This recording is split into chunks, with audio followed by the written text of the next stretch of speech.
Magic is real. I discovered it a couple of years ago when my mom's favorite rose bush was dying. I was desperate to save it. I mean, my mom loved that silly rose bush.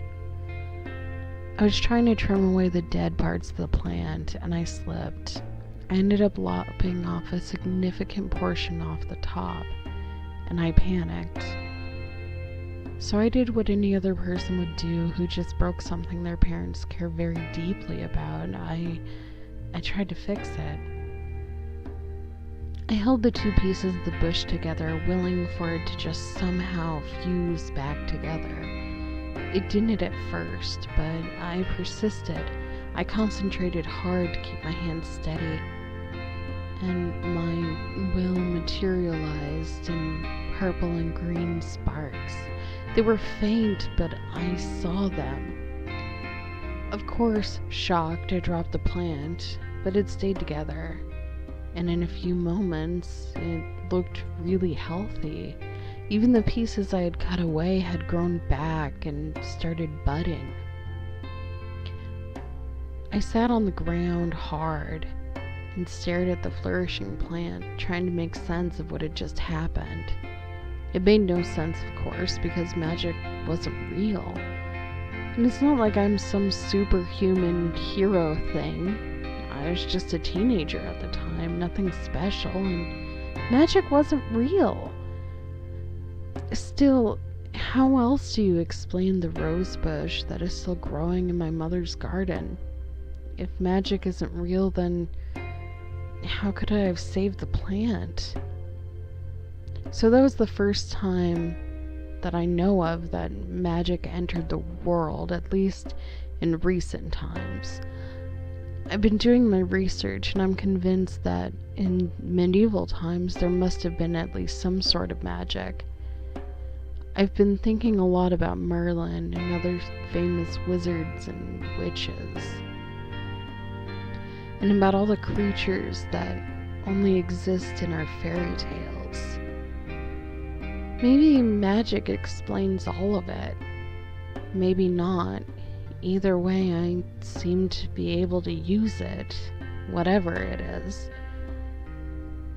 The next time I used it, I was at work. It was a couple of years later, and it was a typical day at the office when the boss called Carol into the office, and Carol got fired for some reason or another. Her work was all she had. I mean, it doesn't really matter the reason why she got fired. What matters is that Carol was so distraught that she jumped off of our office building. It was only 10 stories, and I've heard of people being able to survive from falls that high. But I don't think she would have been that lucky if I hadn't been standing there, waiting for my bus, that is. She jumped and screamed. I saw her right before she would have splattered on the pavement. I reached out my hands and I focused on soft things, hoping for the first time that the roses wasn't some sort of fluke. And it wasn't, of course. The pavement became a soft, rubbery texture, and she bounced harmlessly. She didn't understand, but I understood then magic was real. It was only later that I discovered that I didn't just change that one slab of concrete, but all the concrete. So, some houses collapsed and others became unstable. Some buildings were fine though, but others, like the subway, rubber can't really hold up literal tons of dirt, so it collapsed. Hundreds of people died. It was awful. But what could I do? I was confused because I was pretty sure it was only the one rose bush in my mom's garden that was affected before. So I went to her house and I checked, and sure enough, it was the only thing still blooming. I wondered if I could undo it, or maybe someone else could also wield this weird power thing. So I tried to kill the roses. I grabbed them, I thrashed the plant. It stabbed me with its thorns, but otherwise looked wholly untouched. I tried to influence the world in subtle ways after that. I was able to turn concrete back into proper stone. It seems like you can only change something, and you can't really change it back. So, turning the rubber concrete to stone seemed to have saved a lot of people a lot of trouble, but I was still responsible for a lot of people's deaths, all because I wanted to save one lady I knew. There was a question about that in an ethics class I took. If 6 people are tied to a railroad track and only one person is on the other, do you pull the switch to save the 6 people and kill the one? Most people would have chosen to save the 6 people at the expense of the one. But now, think about it this way.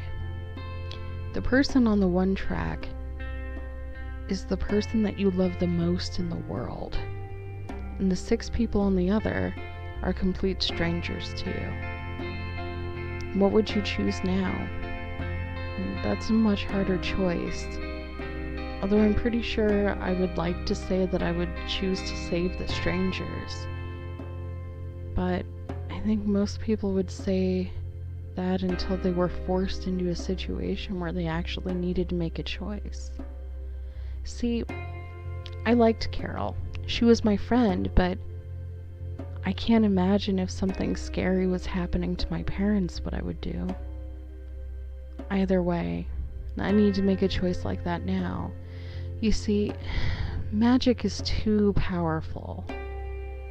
I think that's why in the past leaders have killed people who seem to have magical powers. If you need examples, you can look at the witch trials or look at what happened to wizards when they have gone mad with power, and the fairy tales, and scientists that go mad with power now. It's addicting, being able to shape the world however I want. But I know that isn't the way the world is supposed to work. I think that it's why it took so much effort the first time, because it shouldn't be possible. I've been trying to influence the government. People are starving, and in a country where we have so much, it doesn't make any sense, but I think that the lines got crossed somewhere. The government has issued a food shortage emergency. People are rioting and looting in the streets. I've even witnessed people robbing each other for what little they have. It's horrible, but I don't think I can do anything to stop it. I don't know if I want to. If it keeps getting worse, I can just fix it, start again, become like a god. I don't think I can stop using magic either. It's becoming acceptable that people are dying, or that the world is becoming irreparably damaged by my hands. The world's gonna end one way or another, right? Because magic's real, and I can't be the only one who has it.